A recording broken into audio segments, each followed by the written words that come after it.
Hello दोस्तों, welcome to easy investing. तो आज हम आपके साथ एक ईटीएफ के बारे में शेयर करना चाहेंगे और उस ईटीएफ में क्या कुछ प्रॉब्लम्स देखने को मिल रही है वो भी बताएंगे और क्यों ऐसे ईटीएफ से हमें दूर रहना चाहिए इन फ्यूचर आप जैसे रिटेल निवेशकों को, ये भी हम समझेंगे। तो चलिए देखते हैं वो कौन सा ईटीएफ है और उसमें क्या कुछ प्रॉब्लम्स चल रही हैं। तो चलिए वीडियो को शुरू करते हैं और एक एक करके समझते हैं।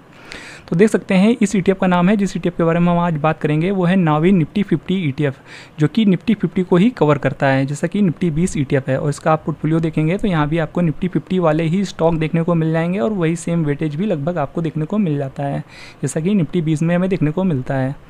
तो अब देखिए बात कर लेते हैं इस ईटीएफ की। तो देखिए ये है नावी निफ्टी 50 ईटीएफ, जिसका कि प्राइस 230 रुपये चल रहा है। अब देखिए प्रॉब्लम क्या चल रही है इस ईटीएफ में वो समझ लेते हैं।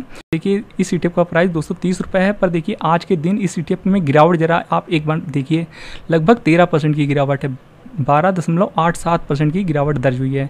और देखिए अब हम इसे कंपेयर करते हैं निफ्टी 20 से। जैसा कि आपको पता ही होगा आज वेडनेसडे के दिन निफ्टी 50 पॉजिटिव में बंद होता हुआ देखने को मिला है, गिरावट नहीं आई है निफ्टी 50 में और साथ ही साथ निफ्टी 20 में भी। तो देख सकते हैं 250 पे क्लोजिंग दिया है निफ्टी 20 और आज के ट्रेडिंग सेशन में यहाँ पे देख सकते हैं पॉजिटिव में क्लोजिंग है, कोई गिरावट नहीं है। पर आप इस ईटीएफ को ज़रा देखिए, 13% के आसपास की गिरावट शो कर रहा है। निफ्टी 50 का ईटीएफ है और ये ऐसा कैसे हो सकता है कि मार्केट पॉजिटिव में क्लोज हुआ है पर यहाँ हमें 13% के आसपास की गिरावट देखने को मिल रही है।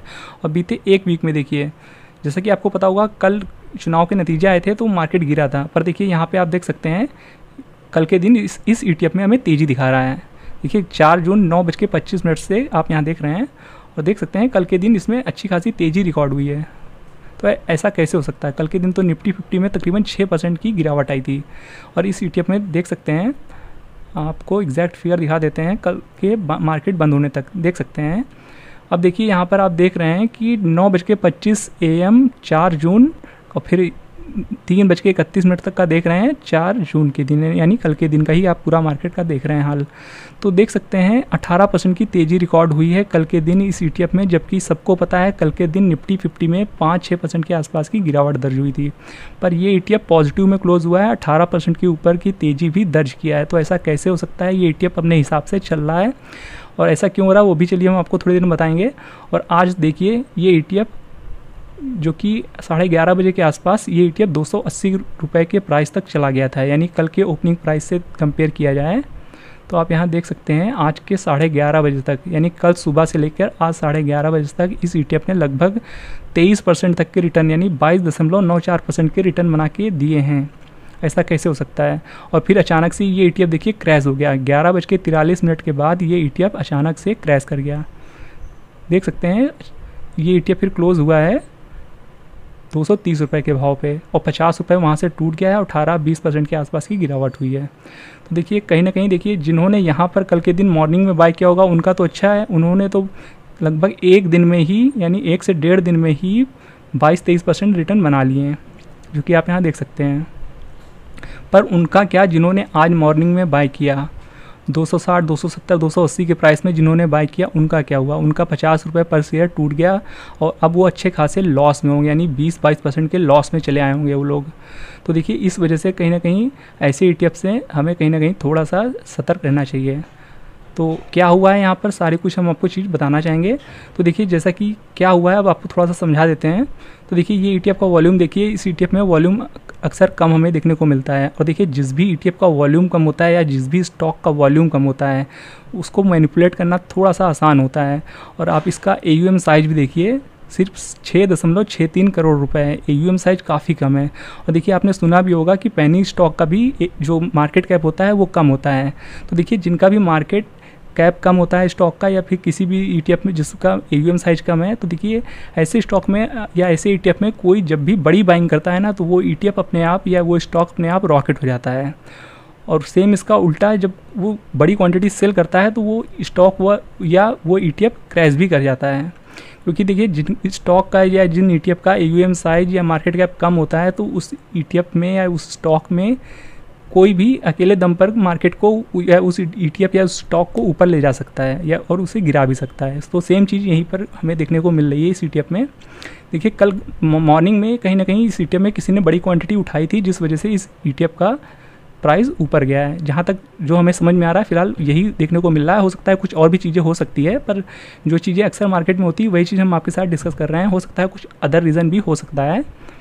और कहीं ना कहीं यहाँ पर भी देखिए अचानक से कोई ETF इतना तेज़ी से कैसे क्रैश हो सकता है। जाहिर सी बात है यहाँ पर किसी ने बहुत बड़ी क्वांटिटी में सेल किया है और उस वजह से सिर्फ 1 मिनट में यानी 11:43 से और 11:44-45 यानी 12 बजे तक ये ETF देखिए कहाँ तक आ गया, 231 पे आ गया सीधा 280 से। तो सेम आप यहाँ चीज़ें समझ सकते हैं और इसका आप यहाँ प्रूफ भी देख सकते हैं NSE की वेबसाइट पर। चलिए हम पहले आपको इस ETF का कोड दिखा देते हैं। तो देखिए ये ETF का कोड जो है आप यहाँ देख सकते हैं नावी निफ्टी यानी NAVINIFTY। तो इसी ETF का कोड हम डालते हैं। चलिए NSE की वेबसाइट पर देख लेते हैं।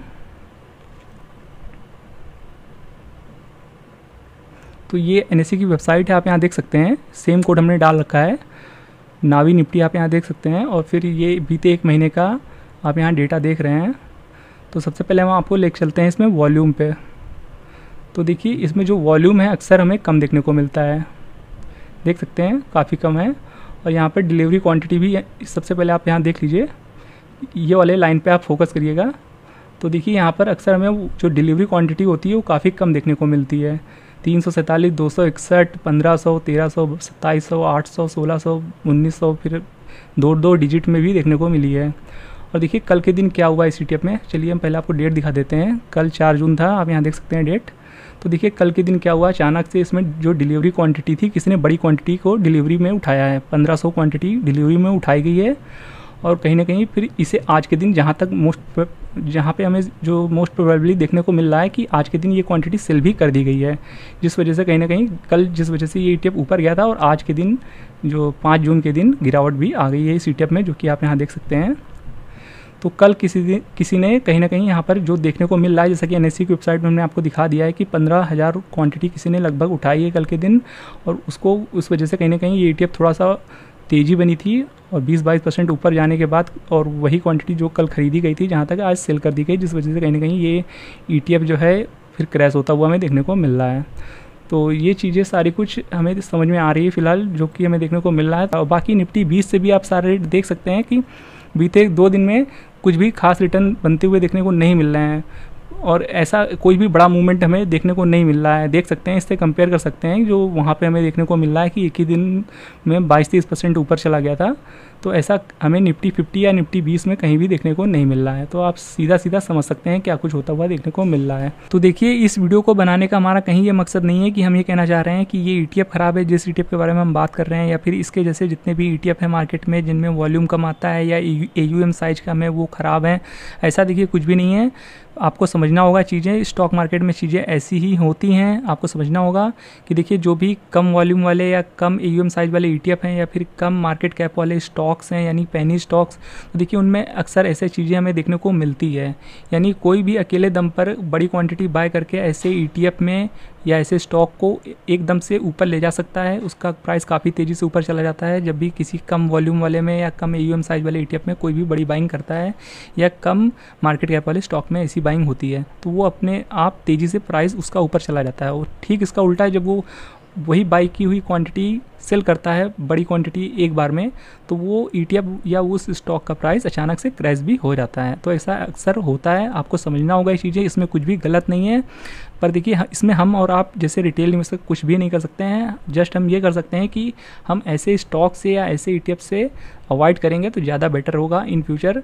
जिनमें भी ऐसे ETF से आप कोशिश करिए, अवॉइड करिए ऐसे ETF को जिनमें वॉल्यूम कम जनरेट होता है या उनका AUM साइज बहुत ही कम है, या वो न्यूली लिस्टेड ETFs हैं या ऐसे ETF हैं जो कि मार्केट में बहुत ही कम फेमस हैं।